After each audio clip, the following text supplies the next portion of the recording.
দেখতে দেখতে হয়ে গেল এই ইউটিউব চ্যানেলের 2 বছর, কিন্তু এই 2 বছরে কি অ্যাচিভ করতে পারছি? কিছুই না। কারণ এই ইউটিউব চ্যানেল খোলা হয়েছিল শর্টস দিয়ে। ওয়ার্স ভুল করে ফেলছি আমি আমার জীবন। কারণ আমি যে শর্টস দিতাম না, ব্রেন রট শর্টস দিতাম বা ক্রিঞ্জ শর্টস দিতাম। তো এখন এগুলি কি হয়েছে, এগুলো তো ভিউ আর সাবস্ক্রাইবার তো আসতেছে, কিন্তু অডিয়েন্স আসতেছে না। তো এই কারণেই আই ওয়াজ লাইক, আমার থেকে তখন তো ভালো লাগছে যে লাইক ভিউ আসতেছে, লেটস গো, আমার কাজ ফোরাচ্ছে। বাট পরে থেকে দেখলাম না। যখন আমি পিকে ছিলাম 3 লাখের কাছাকাছিতে চলে গেছিলাম ভিউতে, তো তখন কি হয়েছে, আমি একটা ডিসকর্ড সার্ভার খুলছিলাম, লিঙ্ক নিচে দেওয়া আছে। ডিসকর্ড সার্ভার খুলছিলাম, কিন্তু ওই ডিসকর্ড সার্ভার কেউ যায়নি।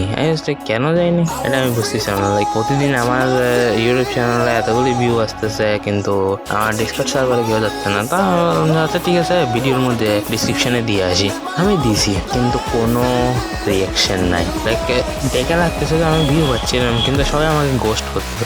সো আমি তো বলবো, যারা নতুন ইউটিউবিং শুরু করতেছো, শর্টস দিয়ে শুরু করিও না। প্রথমে তো অনেক ভালো লাগবে, কিন্তু পরে দিয়ে যে খাওয়া ধাক্কা, যেরকম আমি খাইছি। তো এই কারণে আমি আমার চ্যানেল পাল্টানোর চিন্তা করছিলাম, কিন্তু এরপরে দিয়ে আই ওয়াজ লাইক, না, চ্যানেল আর পাল্টালে হবে না। চ্যানেল অ্যাকচুয়ালি অনেকবার পাল্টে গেছিলাম, এই কারণে আমি চ্যানেলে তেমন ফোকাস করতে পারি নাই। এই কারণে আমার আজকে খুবই কম ভিউ আসতেছে লং ফর্মে। নাহলে কিন্তু 2024-এর মধ্যে আমি আমার চ্যানেলকে দাঁড় করে যেতাম আবার, কিন্তু পারি নাই। বাট 2025 সাল আসতেছে, আমার নিউ ইয়ার রেজলিউশন হইলো এটাই। তো নিউ ইয়ার চেক লিস্ট হইলো নিজের ইউটিউব চ্যানেলকে উপরে তোলা আবার।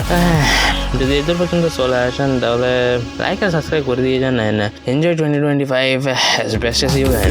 The memories fade, it's easing my mind. I can finally breathe when I'm closing my eyes. I never realized what I just could do, but now I know I'm better off without you.